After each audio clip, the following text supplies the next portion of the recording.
రాజకీయ అవసరాల కోసం పవన్ కళ్యాణ్ గారు ఎంత పెద్ద వ్యక్తినైనా సరే వాడుకుంటాడు. వాడుకోవడంలో దిట్ట. ఆయన చంద్రబాబు నాయుడు గారిని మించిపోతున్నట్టుగా కనిపిస్తుంది. మీకందరికి కూడా తెలిసిందే, గతంలో పవన్ కళ్యాణ్ గారు ఏమన్నాడు, వంగవీటి రంగా గారికి నేను కాఫీ ఇచ్చాను అని చెప్పేసి మాట్లాడాను. తర్వాత రీసెంట్గా తెలంగాణ గద్దర్ గారు ఆయనకు నేను కారు కొనిచ్చా అని చెప్పేసి మాట్లాడినాడు.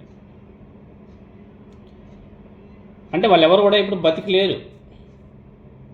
ఇప్పుడు వాళ్ళు లేరు కాబట్టి వాళ్ళ మీద ఇలాంటి మాటలు మాట్లాడతారు. ఒకవేళ వాళ్ళు బతుకున్నప్పుడు మాట్లాడుంటే రిప్లై కూడా అదే, దానికి మించి ఇంకా ఎక్కువ స్ట్రాంగ్గా వచ్చేది. ఎందుకంటే వాళ్ళు లేరు కదా, వాళ్ళు లేరు కాబట్టి వాళ్ళ మీద ఎన్ని మాట్లాడినా, ఎందుకంటే వాళ్ళు మాట్లాడలేరు, అక్కడ నుంచి ప్రతిస్పందన ఉండదు కాబట్టి ఎన్ని మాట్లాడినా ప్రజలు నమ్మేస్తారు.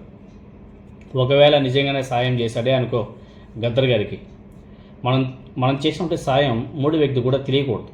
ఎందుకంటే మనం చేసే సాయం ఆపోజిట్ పర్సన్స్ యొక్క వాళ్ళు కొంచెం గిల్టీగా ఫీల్ అవుతారు.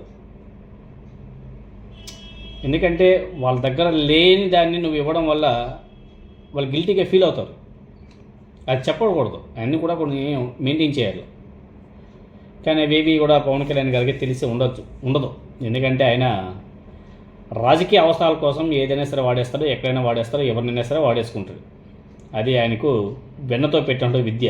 అవన్నీ కూడా ఎందుకంటే సినీ ఇండస్ట్రీ వచ్చేటువంటి వ్యక్తి కదా, ఆ అలవాట్లు అలానే ఉంటాయి. ఎందుకంటే చనిపోయిన వారి మీద ఎన్నైనా మాట్లాడుకోవచ్చు. తర్వాత రీసెంట్గా నిన్న ఎప్పుడో కానీ నాదెండ్ల మనోహర్ గారు ఒక స్టేట్మెంట్ ఇచ్చారు. ముద్రగడ పద్మనాభం గారికి గవర్నర్ పదవి ఇప్పిద్దామని పవన్ కళ్యాణ్ గారు అన్నాడంట. అర్థమైందా? ముద్రగడ పద్మనాభం గారి పేరును గవర్నర్ పదవికి సిఫార్సు చేద్దామని deputy chief minister Pawan Kalyan చెప్పినట్లు మంత్రి నాదెండ్ల మనోహర్ గారు గుర్తు చేసుకుంటున్నాడు. పాపం చనిపోయిన తర్వాత కైకలూరులో జరిగినటువంటి జనసేన చర్చా వేదిక కార్యక్రమంలో పాల్గొన్నటువంటి నాదెండ్ల మనోహర్ గారు 2024 ఎన్నికలకు ముందు జరిగినటువంటి సంగతులను ప్రస్తావిస్తూ, ముద్రగడ గారిని జనసేనలోకి ఆహ్వానిద్దాం, కూటమి అధికారంలోకి వస్తే ఆయనకు గవర్నర్ పదవి వచ్చేలా చర్యలు కూడా తీసుకోవాలని చెప్పేసి అనుకున్నాము అని చెప్పేసి చనిపోయిన వ్యక్తి మీద నిన్న మాట్లాడుతున్నాడు నాదెండ్ల మనోహర్ గారు. బతుకున్నప్పుడు మాట్లాడుంటే ఆయన కరెక్ట్గానే సమాధానం చెప్పేవాడేమో. చనిపోయిన తర్వాత ఎన్ని మాట్లాడుకున్నా అవన్నీ కూడా బొక్కే, అంతే కదా. ఇదే నాదెండ్ల మనోహరో లేకపోతే ఇంకొక పవన్ కళ్యాణో ఆయన బతికున్నప్పుడు అనాల్సింది. ఆయన నుండి సరైన సమాధానం వచ్చి ఉండేది. ప్యాకేజీలకు పదవులకు రాజకీయం చేసే మనిషి కాదు ఆయన. అర్థమైంది?